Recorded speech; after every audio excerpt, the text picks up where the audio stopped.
கர்த்தருக்குள் பிரியமானவர்களே, April 29 Elon G white அம்மையார் அவர்களுடைய மாரநாதா புத்தகம், பக்கம் 237.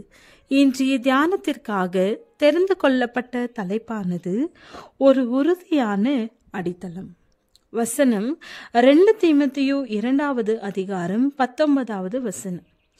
ஆகிலும் தேவனுடைய உறுதியான அஸ்திபாரம் நிலைத்திருக்கிறது. கர்த்தர் தம்முடையவர்களை அறிவார் என்பதும், கிறிஸ்துவின் நாமத்தை சொல்லுகிற எவனும் அநியாயத்தை விட்டு விலக கடவன் என்பதும் அதற்கு முத்திரையா இருக்கிறது.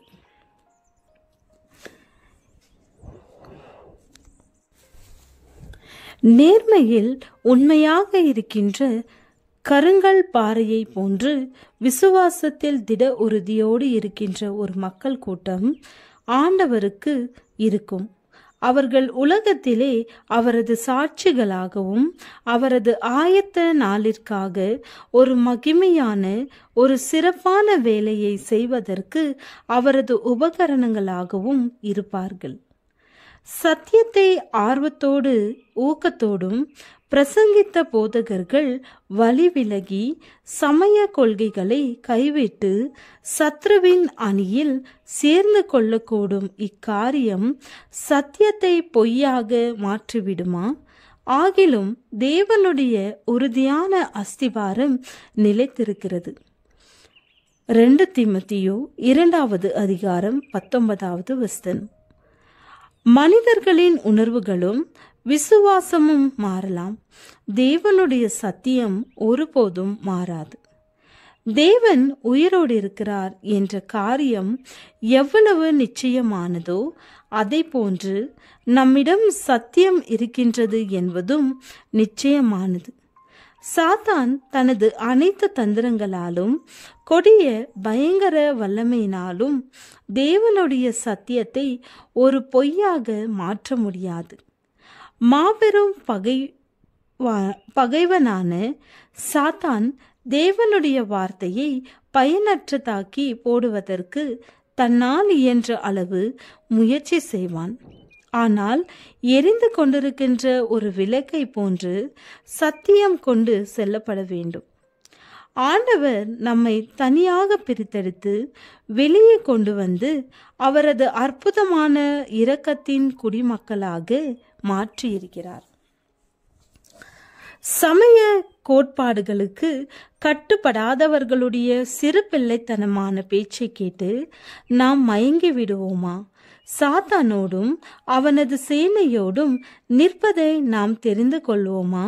தேவனுடைய பிரமாணத்தை மீறுகிறவர்களோடு நாம் இணைந்து கொள்வோமா?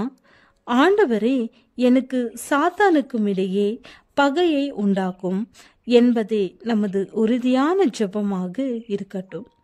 அவனது இருளின் கிரியைகளின் பேரில் நாம் பகையோடிராவிடில் அவன் வல்லமையோடு நம்மை மடக்கி வளைந்து விடுவான்.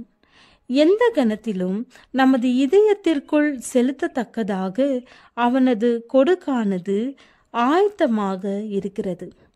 அவனை ஒரு நச்சுத்தன்மையுள்ள பகைவனாக நாம் கணித்து வைத்திருக்க வேண்டும். கிறிஸ்துவின் நாமத்தினாலே அவனை எதிர்க்க வேண்டும். இன்னும் முன்னேறி செல்வதே நமது வேலையாகும்.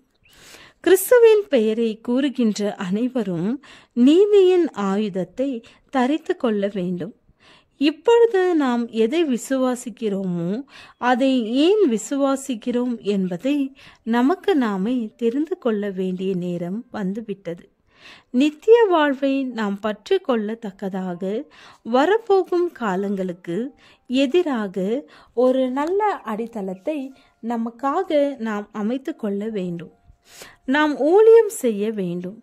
நம்முடைய சொந்த சக்தியினால் அல்ல, உயிர்த்தெழுந்த நம்முடைய ஆண்டவரின் சக்தியினால் ஊழியம் செய்ய வேண்டும். இயேசுவிற்காக துணிந்து செயல்பட நாம் என்ன செய்ய வேண்டும்? ஜெபம். சமாதான தேவனே, மனசோவினால் தவிக்கிற எங்களுக்கு உம்முடைய சமாதானத்தையும் இளைப்பாறுதலையும் தாரும். ஆமேன்.